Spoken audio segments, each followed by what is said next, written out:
Alright, hello, welcome everyone. This is CodeStream 3.1. It's Daniel, June 12th, 2025. Going to start it out with a GitHub push, and you will see a changing QR code on the screen. That is going to be a key aspect of this stream. This is running on a browser locally, pulling from the current state of this Creative Commons repo QRLP protocol on Doxology account. Okay, what is QRLP protocol? One sentence answer. QRLP protocol, QRLP, is a comprehensive system for generating live verifiable QR codes with cryptographic authentication, blockchain verification, and time synchronization for live streaming and official video releases. Three-sentence answer. QRLP protocol, QRLP, is a sophisticated authentication system that generates real-time QR codes containing cryptographically verifiable data, including blockchain hashes, NTP synchronized timestamps, and system identity fingerprints. The protocol provides multi-layered verification through Bitcoin and Ethereum blockchain integration, multiple time server synchronization, and identity authentication to ensure content authenticity and temporal integrity. QRLP enables content creators, news organizations, and institutions to embed live updating proof of authenticity directly into their video streams, creating an immutable chain of verification that can be independently validated by viewers. Okay. Welcome. This stream is going to go over some of the topics related to making this repo today, and some ways to use it, some ways to go from here, and then see if anyone else writes any questions or ideas in the chat. Brief introduction to authentication challenges in digital media. Please write up for me a new document addressing those challenges and also fully addressing the second point as well. Just to look in terms of the function of this website, there's a QR code that is generated that's changing every second. On the top right, there is a custom message box. So here we can say, CodeStream, no live chats yet. We can see some statistics, the local URL that it is running at, how many QRs have happened, and the time of the updating, which is 2:09 p.m. You can copy the data, and it outputs something that looks like this, with all the information that is in the QR. You can download the QR, and here's the information that's within each of the QR images. The time, identity field, the sequence number, calls to the Bitcoin and Ethereum blocks, and a user message. Other fields could be added in. This is just what gets included in this QR.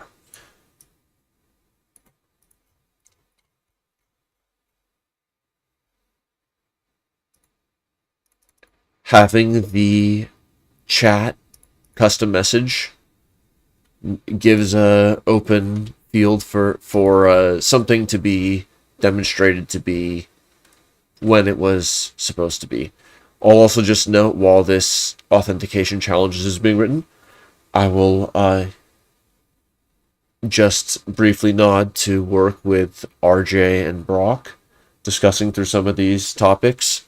And one other funny anecdote is there was an earlier version of this that was called the QR protocol, and I had used a online freelancing, this was 2 or 3 years ago, freelancing to develop something that was much more minimal than this. And so it's really coming along pretty far in terms of the rapid code generation for a package like this. Okay, we are watching the QR codes get generated in real time. Multiple visual styles. This could relate to using it in OBS, where as I was moving it around earlier, you could, here I'll kind of break the fourth OBS wall. So here's OBS.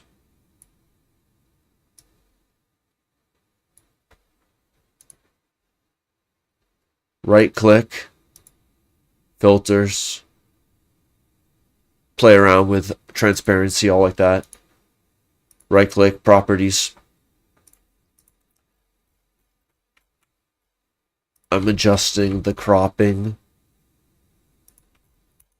to only be the QR.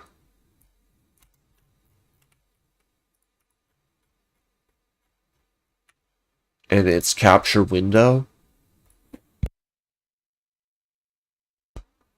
So then the browser window can be moved away like that, but it's still being captured by OBS. And then this QR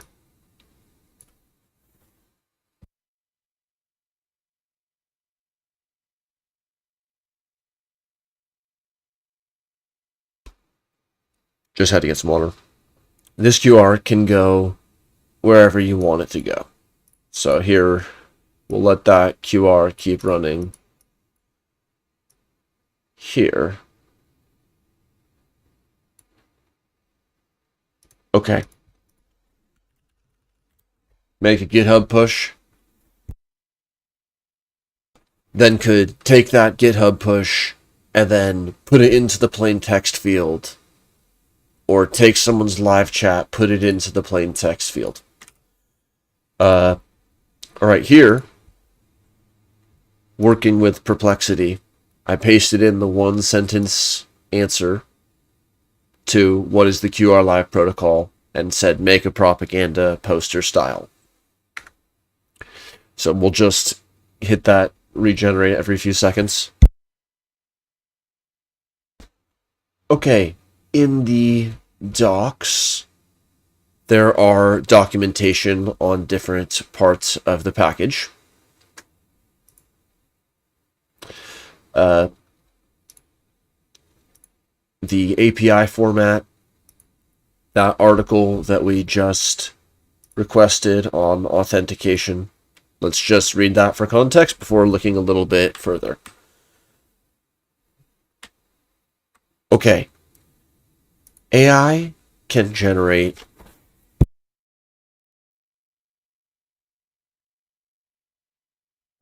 photorealistic content in real time. The fundamental challenge of digital media authenticity has reached a critical inflection point. Big issue. Large magnitude. Many trust deficits and asymmetries.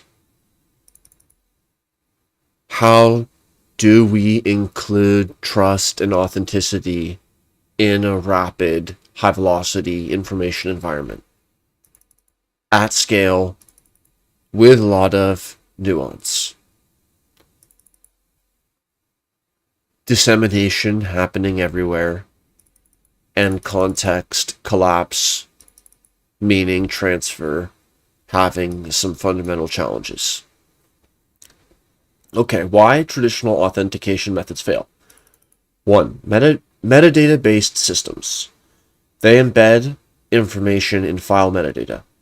Limitations, it's easily stripped, it's not visible to end users, can be forged, platform dependent with no real-time verification capacity. Watermarking systems, that's one possible way to use the QR, is as an overlay or stenographically in a video. Watermarking, AI systems can detect and remove invisible watermarks with high accuracy. Not sure if that's true, but that's what it generates. Blockchain-only solutions, platform-based verification. QR codes and cryptographic verification. I'm not claiming I came up with this. There's many such QR-related technologies.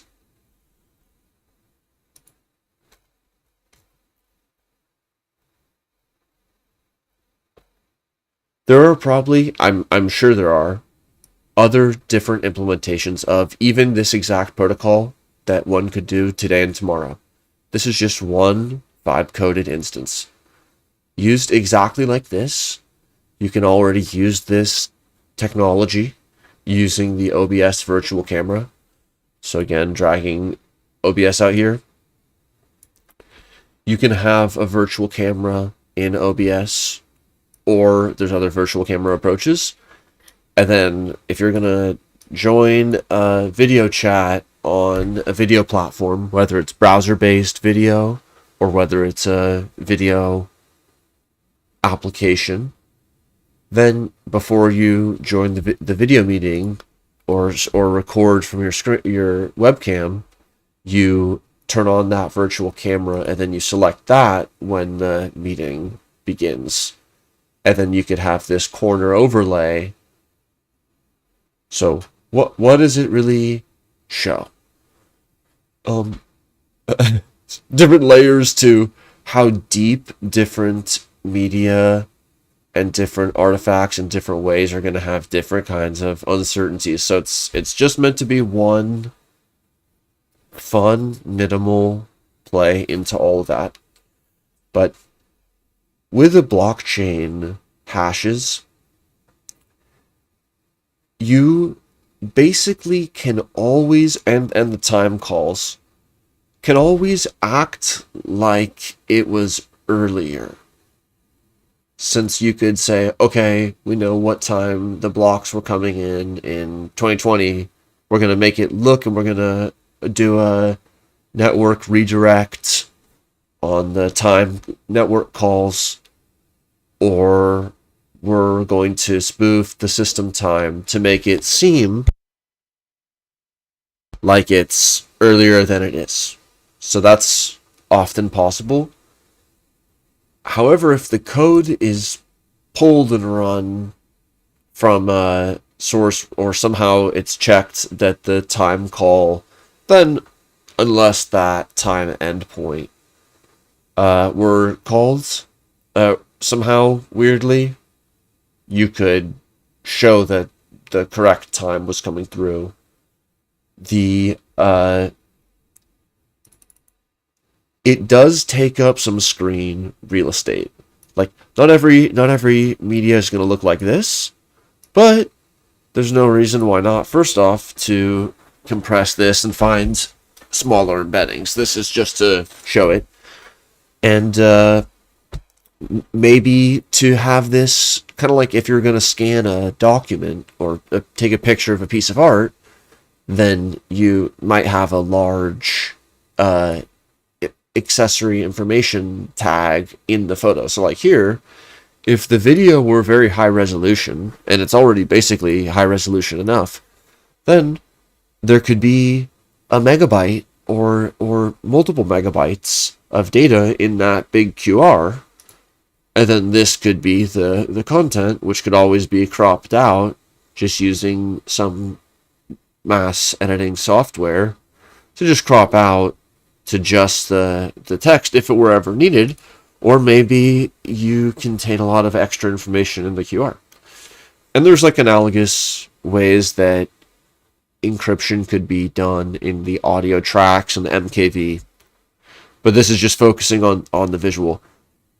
If you make it transparent or do more of a steganographic integration of the watermark with the media, there's some different dynamics. This is just the simplest visual on screen, and depending on the compression, all these other features, it could be different sizes for different media. It could already draw from cryptographic work of others, but also there could be cryptographic work done locally, like signing the message with a key and demonstrating, okay, well, this person with this key was able to respond to this live key challenge. So that can start to build in a few avenues of authenticity.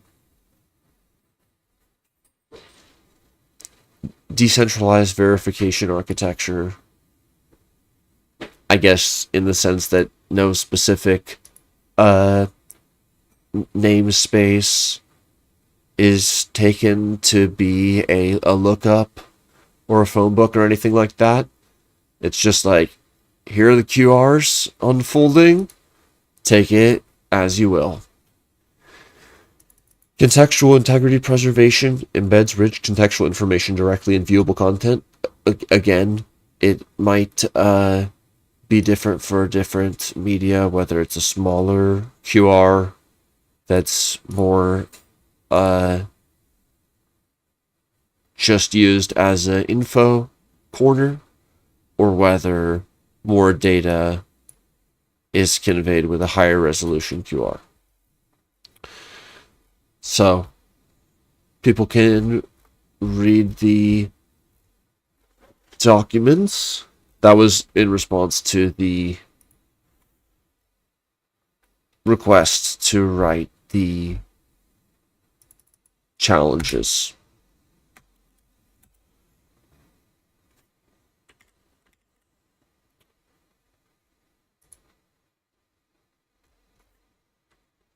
See if Perplexity generated any other posters.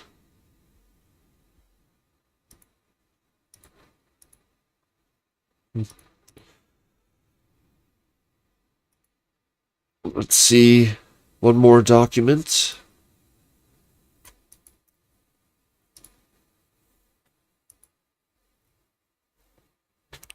This document is a bit about how do these sorts of timing techniques relate to cognitive security. So from an information digital security, cybersecurity view, there's a few direct data integrity type connections, like being able to display the hash or some combination of information in the QR alongside doing a document editing or doing a live stream. Like being able to bring in the live chat. No one has written anything yet, but being able to bring in the chat and have multiple causal streams happening with custom input and tethering to external oracles for time and other information.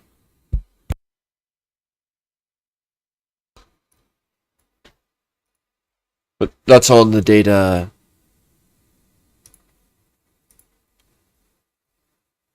I asked it to write at the cognitive level. Mermaid diagrams don't work that well. About how different cognitive phenomena and situations relate to information verification, trust, multi-scale updating.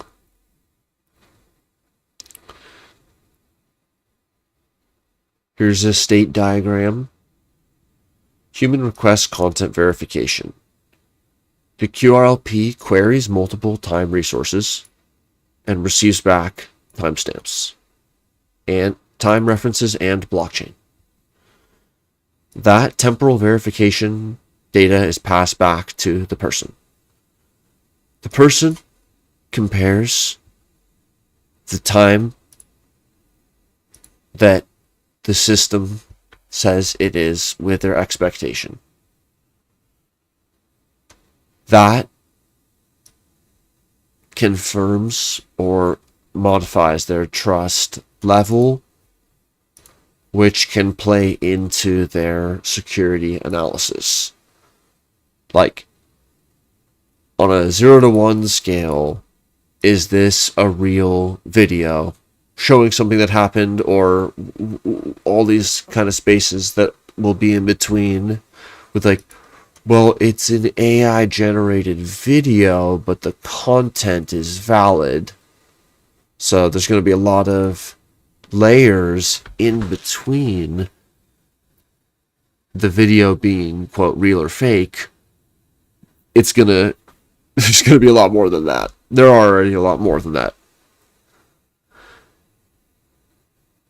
Having a trust profiling approach proactively that you can put in your own videos and streams supports the attention management in terms of signaling that your visual communication is connected to some time claim. I don't really know where exactly / who would find this useful. Just wanted to milestone that functionality because this is something that many discussions over the years had sort of touched upon, I'm sure, over the years for many. And again, there's probably other ways to do this. This is just one simple one that can already play into a few other functions. So maybe people will find that interesting.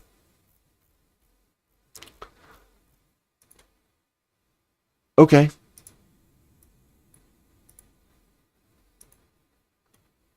All that is needed to run it is going into the main top level of the scripts and just running Python 3 or Python main.py. It will check the install,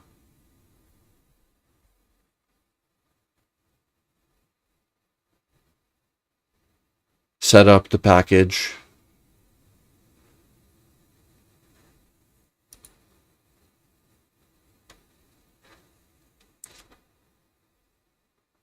give some information on commands, and then in the last browser window that you touched, it'll pop up.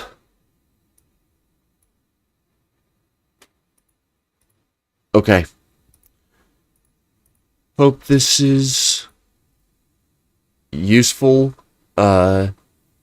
I will wait one more minute if someone asks a specific question. Otherwise, that is just a kind of fun little tool.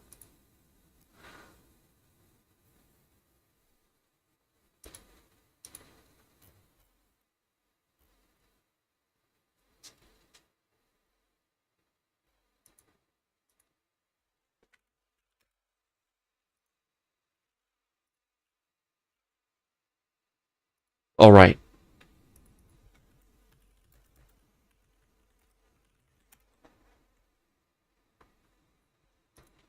That's it.